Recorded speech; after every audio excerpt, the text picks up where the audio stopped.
A path to the sea.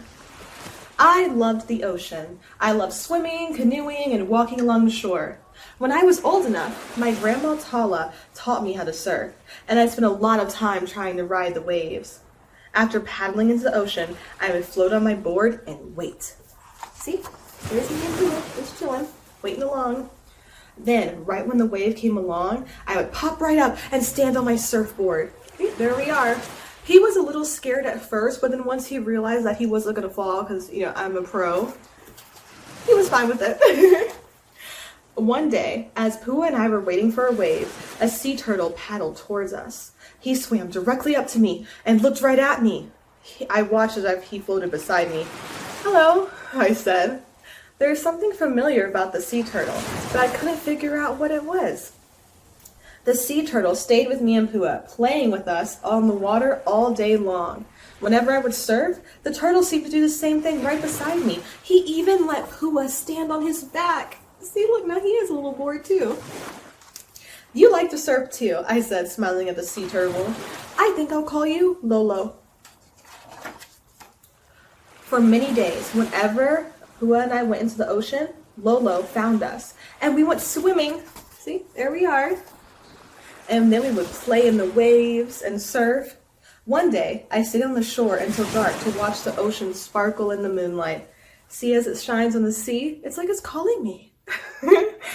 "I knew I would find you here," my grandma said as she joined me on the beach. The two of us walked under the stars, picking up seashells along the way, and then I noticed Lolo swimming towards the shore. I watched as the sea turtle crawled up onto the sand and over towards the coconut trees, and there, Lolo started to dig a hole. See, right there? And there we are watching. "Does he need help?" I said. My grandma shook her head, and the two of us continued to watch until Lolo covered the hole and went back into the water. "What was he doing, Grandma?" I asked. "She, you mean," my grandma said with a laugh. I gasped in surprise. "Your turtle friend had just laid her eggs in the hole she dug. Generations of sea turtles just lay their eggs right there." And then she told me how baby turtles made their way to the ocean after hatching. And when the females grow up, they come back to lay their eggs. "Well, how do they remember that spot?" I asked. "And how do they even know to go back into the ocean?" "They just know," my grandma said. And I understood. "They listen to their hearts," I said. "That's right," my grandma said proudly. See, we're watching the turtle. So I checked the nesting grounds every single day, and I wondered when the baby turtles would hatch, and I hoped I got to be there whenever it happened. See, there I am here, and there me and Pua are. We're just camping out, waiting. And then one day, Pua and I were surfing when the sky turned gray.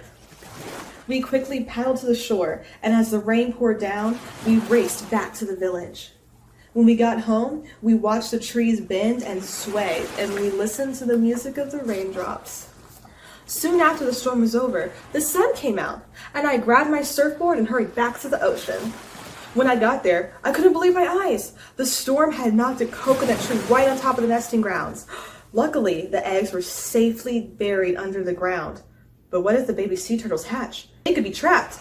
Well, I had to do something fast. See? Oh no, they're right under there. They can't get out now. I ran back to the village and told my friends what had happened. "The eggs will hatch any day," I explained. And my friends all agreed to help, and I led them towards the site. We all worked together carefully, clearing the fallen tree. But then suddenly, we heard a crack, and another palm tree had been damaged in the storm, and it was just about to fall onto the site. "Hurry," I urged them. "Let's push it away from the nest." Everyone gathered around the broken tree, and they all used their strength to push it until it finally snapped and fell. "We did it!" I cheered, breathing a sigh of relief. See things you can do when you work together as a team? Look at that. The next day, my grandma and I were dancing with the ocean waves. It's one of our favorite things to do together. And then I saw something move in the nesting grounds. "Grandma, look!" I said excitedly. And Lolo's eggs were hatching. See, there we are dancing, and look right there. Ah! They watched as the baby sea turtles made their way out of the nest.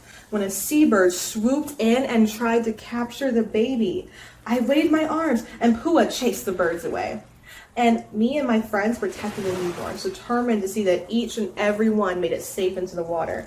So you see the birds trying to get it, and I use the leaf to protect them so it can't see the turtles.